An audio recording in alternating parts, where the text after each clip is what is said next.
Welcome back to Movie Recaps. Today I will show you an adventure, sci-fi film from 2022, titled Moonfall. Spoilers ahead. Watch out and take care. In 2011, astronauts Brian, Jacinda and Marcus are in the middle of a mission to repair a satellite when suddenly their systems start malfunctioning and something extraordinary appears in front of them. A strange metallic black swarm. This swarm comes at them and hits the shuttle, knocking out Jacinda and cutting Marcus's tether. Brian tries to grab him before he floats away, but the shuttle pulls at his own tether and he loses his friend to the dangers of space. After re-entering the shuttle, Brian tries to contact Marcus, but the systems are down. While he tries to find a way to return to Earth, he doesn't notice the swarm entering a hole in the moon. Brian successfully manages to land the shuttle back on the planet, and at first, he's considered a hero for such a deed. But after a 1.5 year long investigation, nobody believes his story, and Jacinda can't defend him because she was unconscious while it all happened.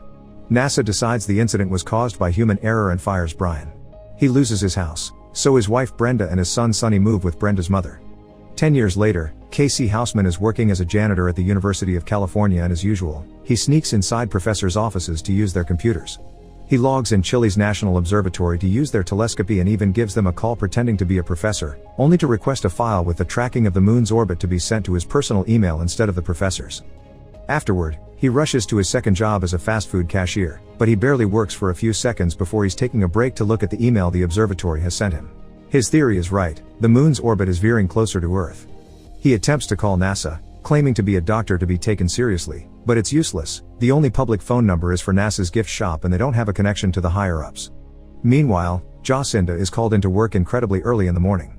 After checking on her son Jimmy and giving some instructions to his nanny Michelle, she goes to the Space Center where she's informed that the moon's orbit has shifted. Their satellite has also picked up something strange on the moon's surface, strange energy coming out from a hole on the crater floor. Back to KC, he's tired of not getting anywhere with phone calls, so when he picks up the newspaper his cat peed on and notices it's astronaut day at the museum, he prints his research and drives there.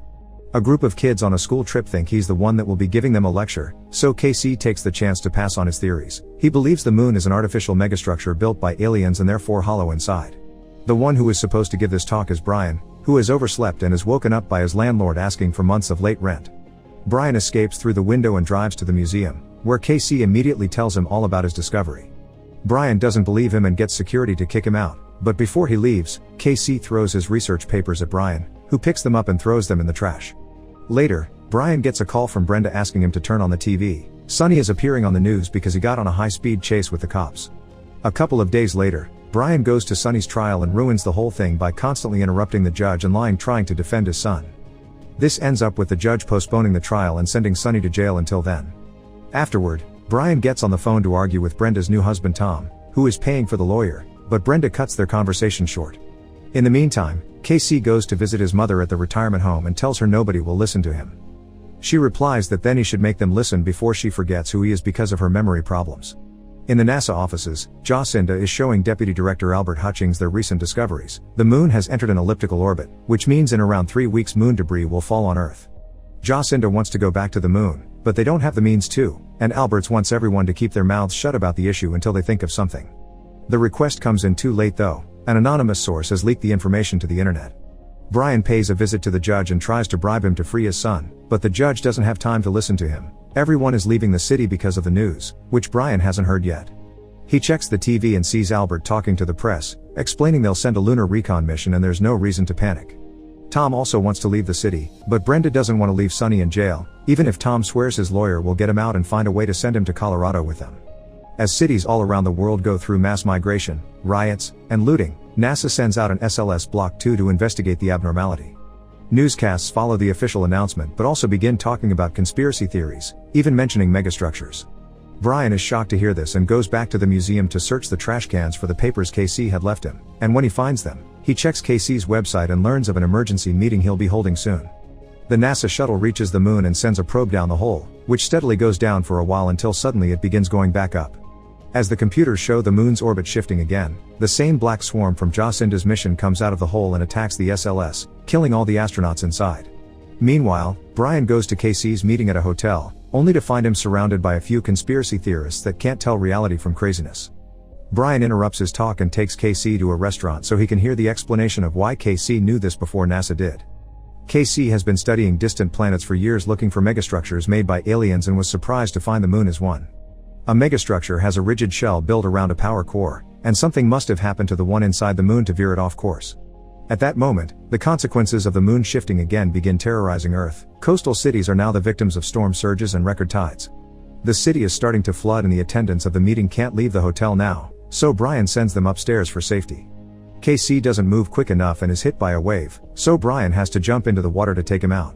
Jacinda and Albert look over the mission footage and reach the conclusion the swarm is showing signs of intelligence, so it must be an AI. Earth is not ready to deal with such a thing, so Albert quits and makes Jacinda the new deputy director. This is very suspicious behavior and Jacinda demands answers, so Albert gives her his clearance so she can look for the information herself. Jacinda goes to NASA's limited area and finds footage of her last mission that confirms Brian has always said the truth. The swarm that attacked them is the same they're seeing now. She's then approached by Holden Field, a former NASA official that can answer her questions. In 1969, when the famous Apollo 11 landed on the moon, it lost contact with mission control for 2 minutes, or at least, that's what the official story says.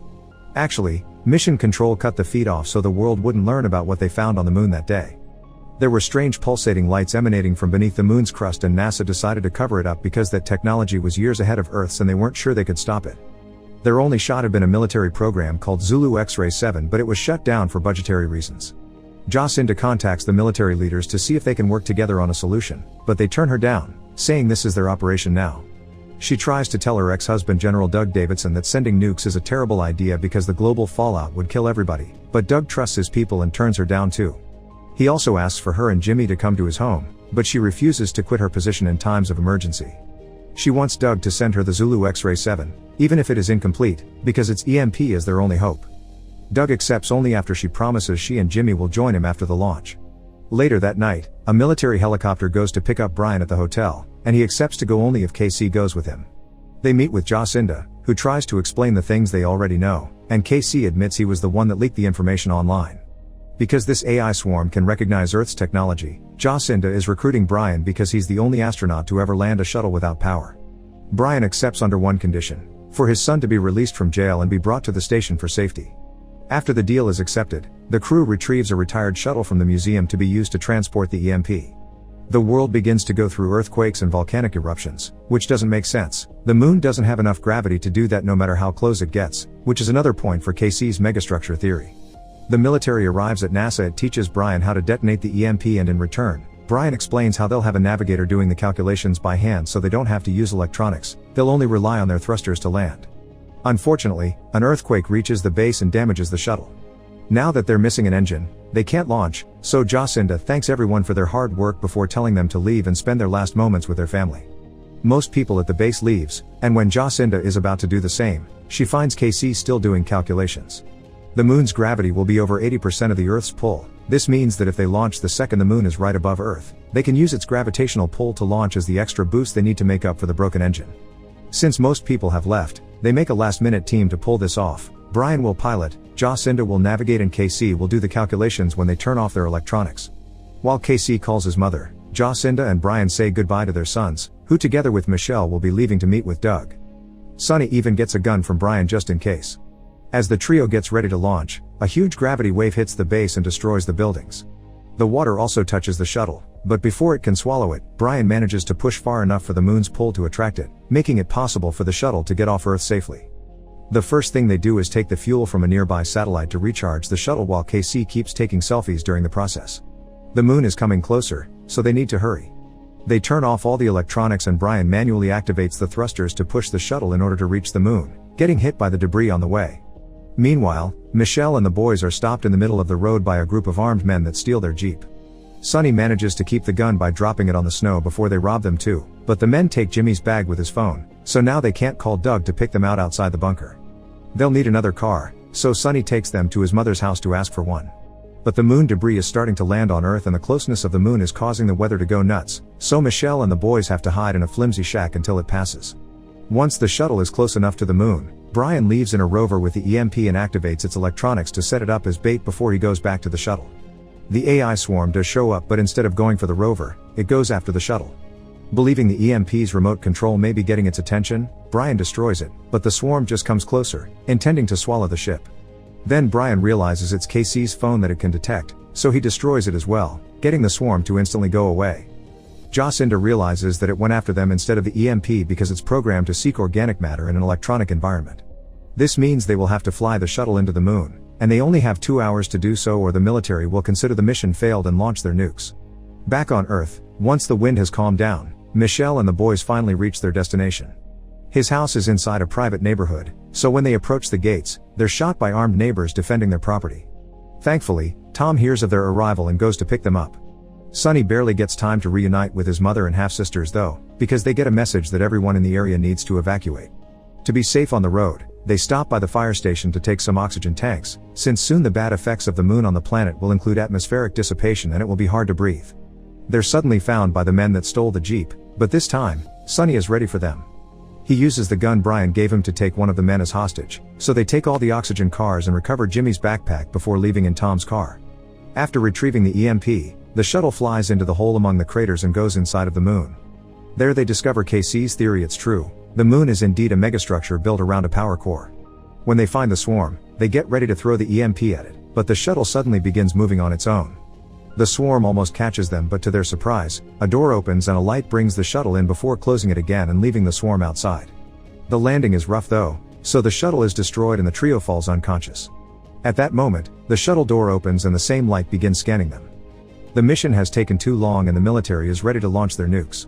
Sonny and his family are being chased by the robbers, who are opening fire on them, so Tom fires back while Sonny does his best to guide the car away from the falling debris. When a crater opens on the ground right in front of them, Sonny keeps going and makes the car jump over it. This also helps them lose the chasers, who are either hit by the debris or fall into the crater.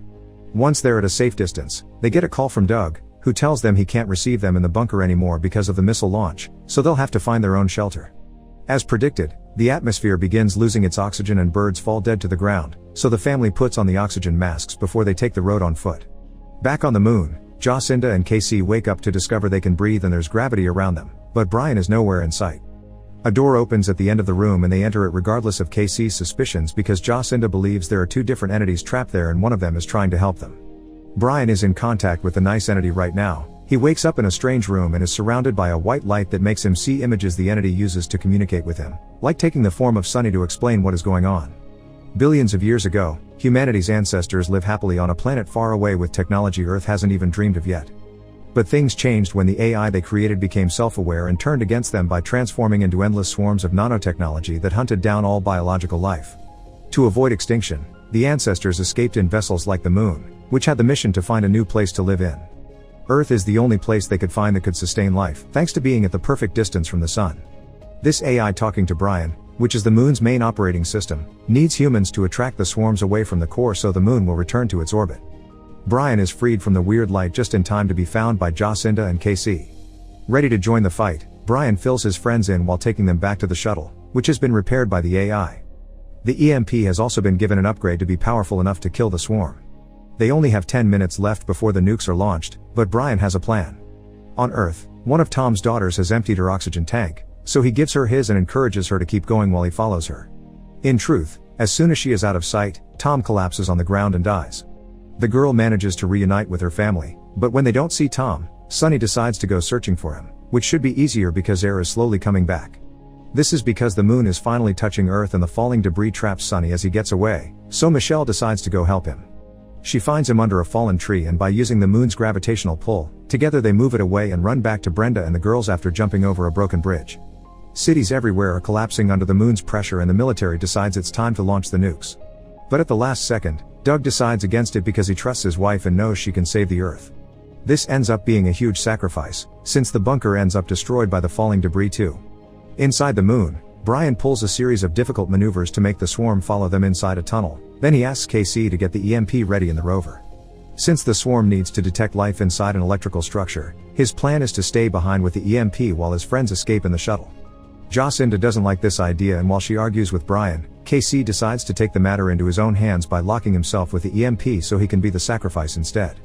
As he says his goodbyes and asks them to tell his mom that he is a hero, he also admits he isn't a real doctor, but Brian calls one anyway as a sign of respect.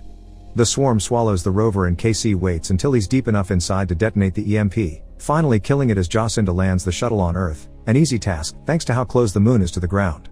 With the swarm gone, the Moon slowly returns to its original orbit and the weather goes back to normal on Earth. Jacinda and Brian get out of the shuttle to find New York destroyed and covered in snow. Military helicopters come to pick them up, and a few hours later, both of them get to reunite with their families.